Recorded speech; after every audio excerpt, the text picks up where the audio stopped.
3 weeks ago, Stan Wawrinka walked off court 1 at Wimbledon for the last time. He had just spent 4 hours and 19 minutes fighting Matteo Berrettini in a first-round match. 4 tie-breaks, 2 breaks of serve across the entire match, both players winning over 70% of their service points. He lost 6-7, 7-6, 7-6, 7-6. Berrettini, a 2021 Wimbledon finalist, said afterward, "He's a legend and he showed it today. Unbelievable player, unbelievable competitor. I remember in 2014, I was playing the juniors here, and I snuck into center court to watch him play Federer." On December 19th, 2026, Wawrinka will play his final match ever at Palexpo Geneva in an exhibition called One Last Backhand. Roger Federer, Andy Murray, and Gael Monfils will be there. It is the farewell tour of a player who beat Novak Djokovic, the greatest men's player in history by Grand Slam count, in 3 separate Grand Slam finals. He is the only player other than Federer and Nadal to achieve that. Almost nobody is talking about it.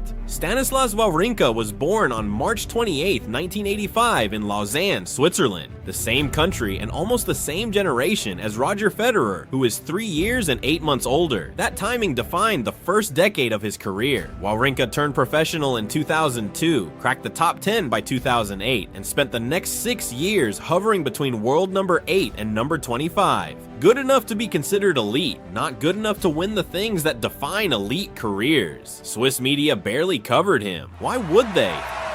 That's it.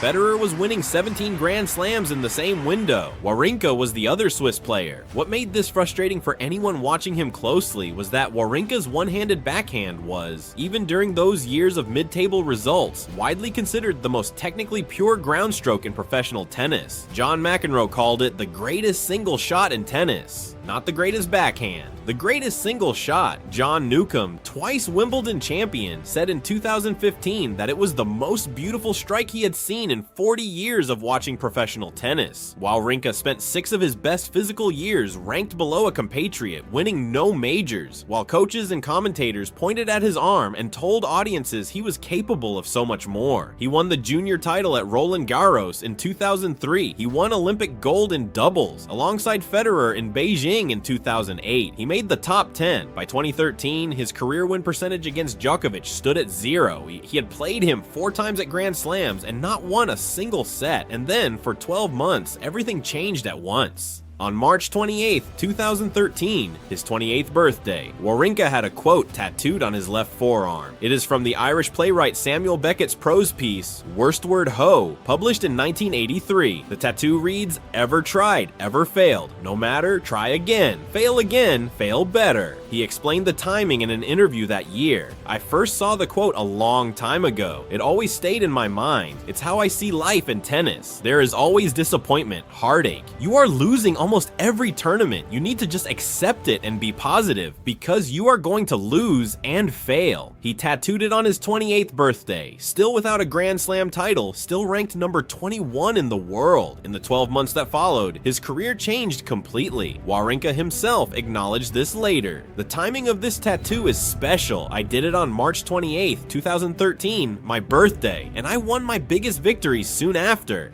The 2014 Australian Open is where it started. Wawrinka entered the quarterfinals with a 0-4 record against Djokovic at Grand Slams. 4 losses, 0 sets won in any of them. He won 2-6, 6-4, 6-2, 3-6, 9-7 in 5 sets, coming back from a set and a breakdown in the 5th. In the final, he faced Rafael Nadal, the world number 1. His record against number 1 ranked players at that point was 0-15. Wawrinka beat him 6-3, 6-2, 3-6, 6-3, becoming the first player to beat the top 2 seeds at a Grand Slam since 1993. Afterward, Wawrinka said at the trophy ceremony, "It's quite crazy what's happening right now. I never expected to win a Grand Slam. I never dreamed about that because, for me, I was not good enough to beat those guys." He was 28 years old and 11 months when he won it, one of the oldest first-time Grand Slam winners in the Open era. 9 months later, in November 2014, Wawrinka and Federer played together for Switzerland in the Davis Davis Cup final against France in Lille. Switzerland had never won the Davis Cup in its 113-year history of entering the competition. Wawrinka won both his singles rubbers in 4 sets apiece and partnered Federer in the doubles. Switzerland won 3-1. It remains Switzerland's only Davis Cup title. Wawrinka was the player who clinched it. The year 2014 gave him a first Grand Slam title in January and a first Davis Cup medal in November, the only time in his career he and Federer won a major trophy in the same 12 months.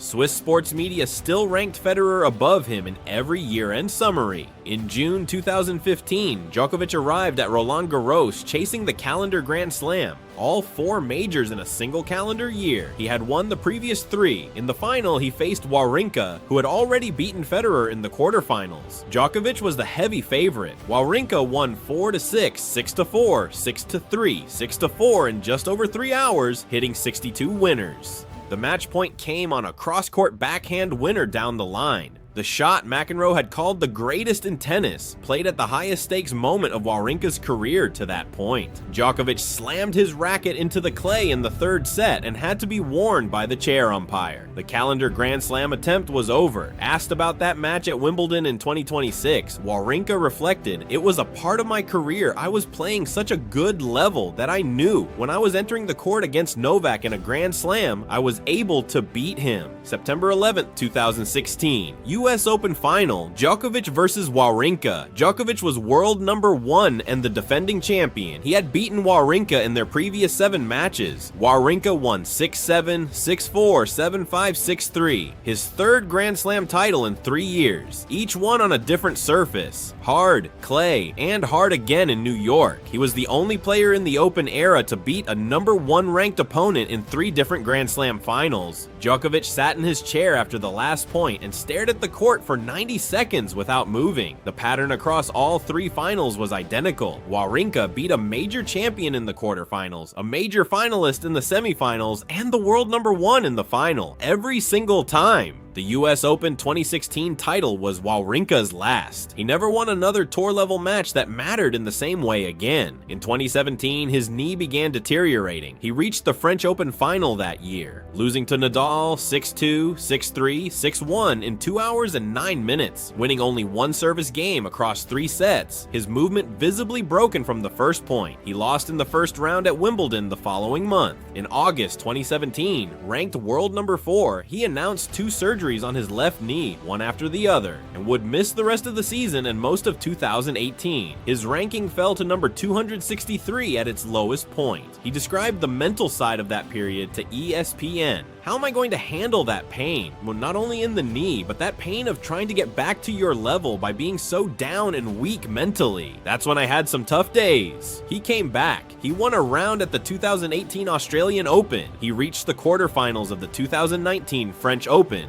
losing to Federer in 4 tight sets. By 2020, he was back inside the top 25, but the window of dominance had closed permanently. After 2016, Wawrinka never again reached a Grand Slam quarterfinal.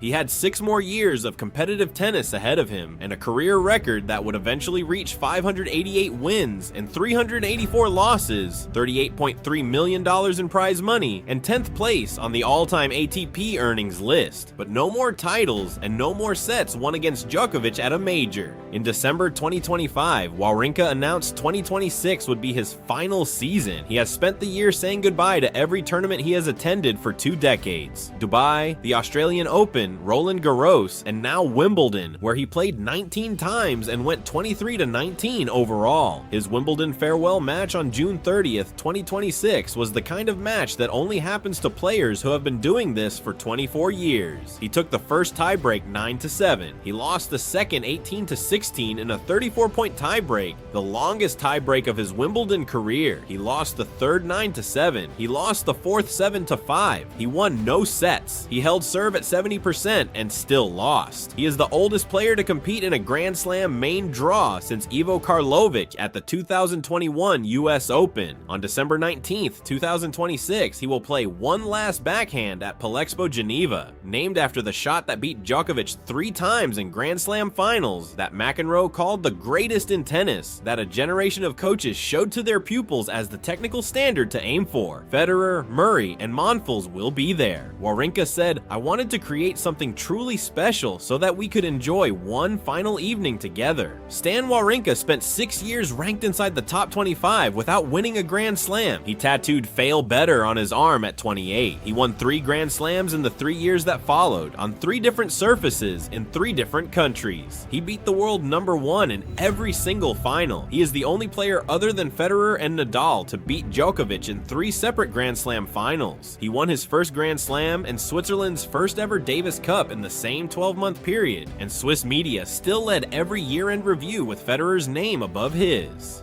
He had 2 knee surgeries in 2017, came back to the top 25, and never reached a Grand Slam quarterfinal again. His final competitive match at Wimbledon lasted 4 hours and 19 minutes. He lost 4 tiebreaks in a row. His last match of all will be an exhibition on December 19th in the city where he was born, watched by the 3 players who were closest to him across 24 years. His full registered first name was Stanislas. He shortened it to Stan in 2014, the year everything finally arrived.